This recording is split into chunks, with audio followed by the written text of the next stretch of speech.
We have two Minnesota Wild young stars, Brock Faber, Matt Boldy. Welcome to the show. Thank you. Thanks for having us, guys. All right, and we were talking about this interview. I'm excited about a lot, but I'm going to hit the main topic right off the bat. Four nations getting named to the same team. Obviously, you guys play together with the Wild. What's this going to be like for you guys to play as teammates together for your country? Yeah, it's special. Obviously super close friends and competitors, and to be able to wear the red, white, and blue time you get to, it's such an honor and such a privilege. And obviously it's going to be exciting for the fans. It's the best on best, so it'll be a whole lot of fun, and again, a huge honor.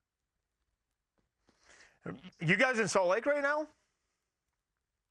We are. Sorry? Yeah. Is that where you are? First time? Yeah. First time, yeah. Yeah. Pretty nice. Is it? Have you found Matt? Have you found I'll go with the older veteran here. Sorry, Brock, but the dinner spot on the road. Have you got one there in Salt Lake? Any suggestions? Where are you going out to eat in Utah? We don't know yet. We were just talking about that.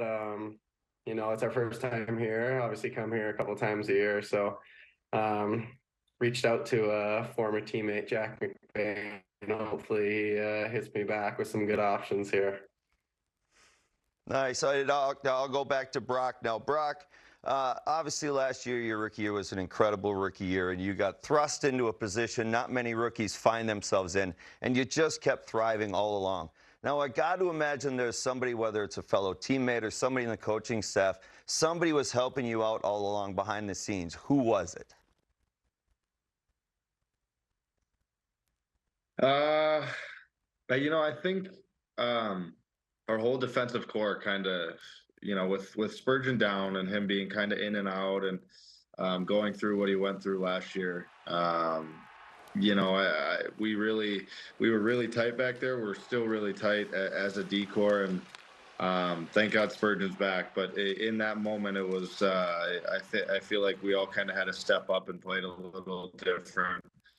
Maybe a little, roles were a little different with him down. So, I think the whole D-core and just the camaraderie we had to play for each other and pick each other up when maybe guys were playing a lot more than they're used to. But it was a tough year for sure. Obviously, with missing playoffs too and having our captain out, but so far so good this year. So.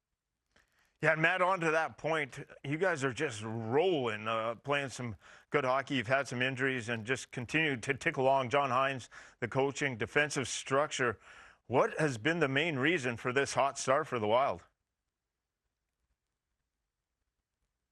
I don't know. I think there's a lot of things. I think, the biggest thing, I think, is how close we are as a team. I think, everyone gets along. Everyone loves each other. So having that foundation means a lot. But I think we're just playing our system to the best of our ability. And I think everyone's on the same page and kind of getting the job done. And on to that note, John Hynes, your coach, what's the biggest things he's installed defensively? You guys are, I know Gustafson's make the save, but defensively as a group, you guys seem to just really bond and not been able to lock it down in that defensive zone. Yeah, I think. I'll take this one. Yeah. All right, go ahead. We'll go, whoever wants. No, go. You go. I want to. So yeah, I don't know. I mean, we would have said the same thing. I think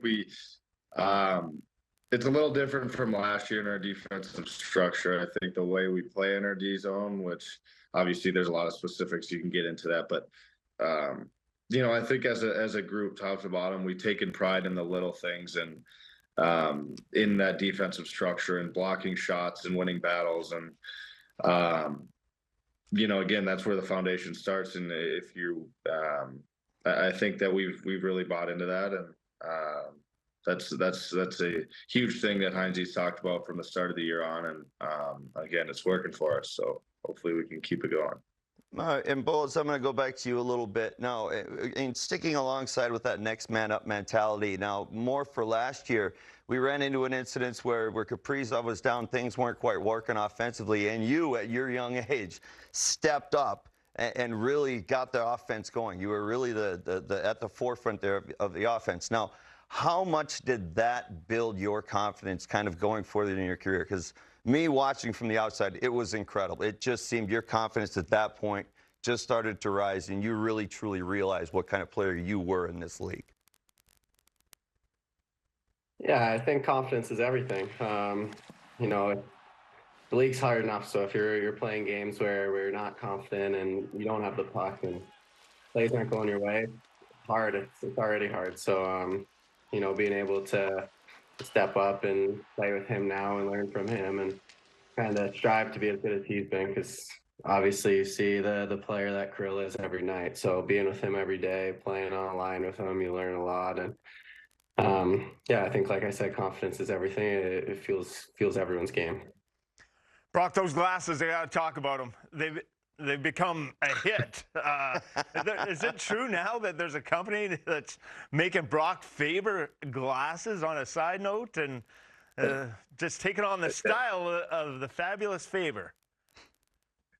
Yeah, it is true. Though that is true. Me and my sister, we kind of combined for. She has the women frames, and I have the men frames, and yeah, it's a store called Huxley. You guys should go check them out. But I don't know. Yeah, I've worn glasses my whole life. Some people think it's kind of a lot more interesting or crazy than I think it should be. But yeah, I don't know. I wear contacts, and I wear glasses, and I guess people like that.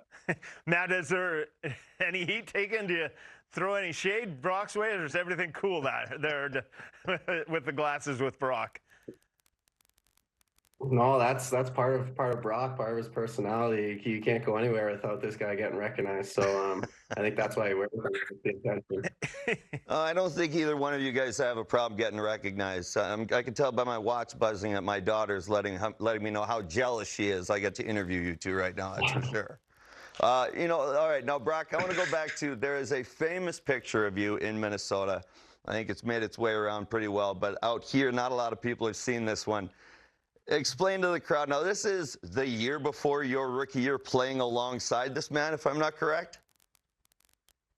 Yeah, so that was my last year of college. The guy next to me is Jackson Lacombe, who is obviously on the Ducks. But we were there for debut of Ben Myers, who was a college teammate of ours, and that picture. Obviously, I'm a Wild fan. I'm a Minnesota kid, so they score in front of me, I'm gonna celebrate and be happy. And yeah, it was kind of just a perfectly timed picture, I guess. Crazy thing. And how surreal was it then to be playing alongside him the following season? Yeah, I mean, he's a guy you want on your team. You know, we're very thankful we have him on our team. He is a whole lot to deal with playing against him, I'd imagine. So having a guy like that who's so dynamic, who's such a good leader, a good teammate, a good person, playing so well, leading our team, it's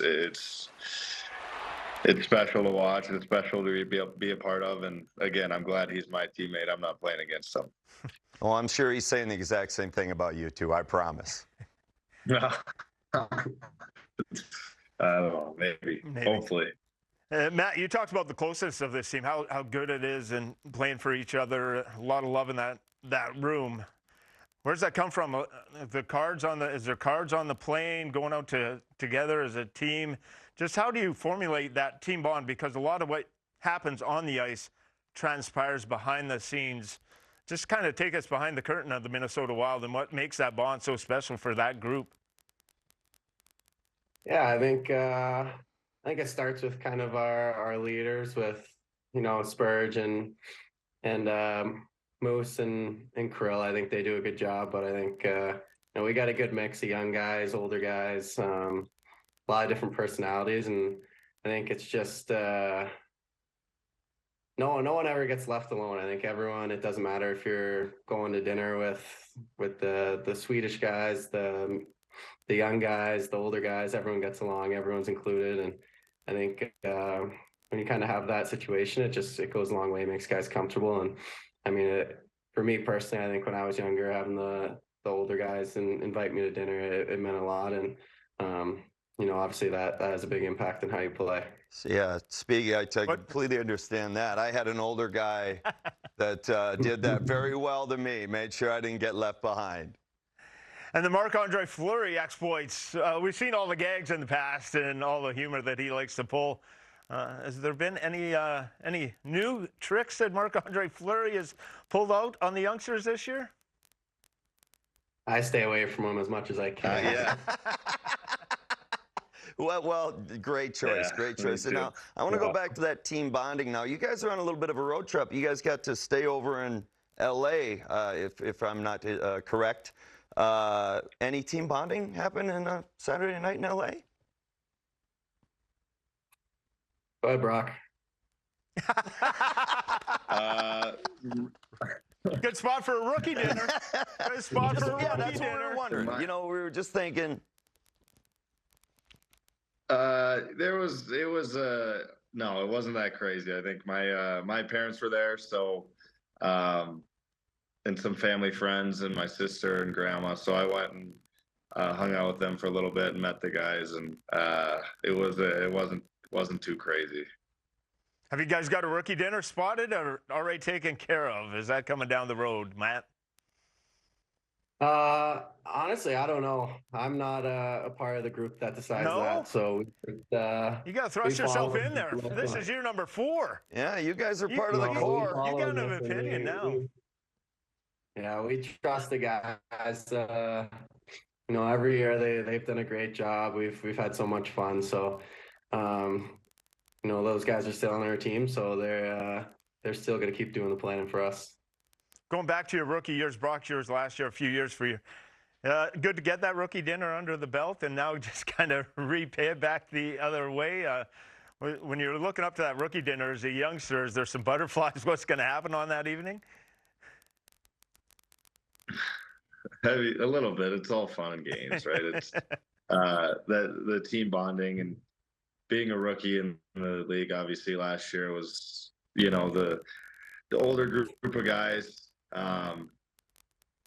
So such a special group, just so caring about me and just playing my game and feeling confident and being a part of the team as on and off the ice. I feel like they've been so good at that, and it like Bold said, it really helps and goes a long way with your play on the ice when you're comfortable and best buddies with your teammates off the ice. So definitely a little butterflies, and as there should be, and that's kind of how it goes. Everyone's done it, and it's a fun night for sure. So, well, obviously you guys aren't roommates. Who's Balls? Who's your roommate on the road? And then Brock, who's your roommate? They get their own rooms now. Oh, of course they do. Yes. Of course There's no they roommates do. anymore. We're old timers. I just dated the heck out of myself there, didn't I? You get your own room in the NHL. Yeah, that's right. Finally turned pro. You don't got to worry about that. Never mind. What do you got, Bill? I got Brock playing 25 minutes a night. This is crazy. You didn't quarterback a power play in college, correct? No, I didn't. Or even when you were with the U.S. program at National, did you quarterback a power play there? No, I didn't. I didn't get much. I had a lot of good offensive defensemen on my team, though, that definitely probably deserved the spot over me on that top unit. But no, yeah, I never played much power play. So you get out there now, finally on the power play. That's been a different experience for you. Yeah, it's fun, and I like being on the power play. It's I still have a lot to learn, and I feel like I have a lot to improve on yet to be a mainstay back there, and whether it's first or second unit, but yeah, a lot to learn from, a lot of skill on the ice. So my job for the most part is just to get it to the skilled guys next to me, and they do the rest. Nicely done. Well, thank you guys. I don't think you guys needed a big bump from us. I think you guys are doing just fine, but hopefully we'll help a little bit out. And anyway, thank you guys so much for being on the show, taking your time. Now go have some lunch. Enjoy the rest of your day. Thank you, guys. Awesome. Yeah, thanks for having me.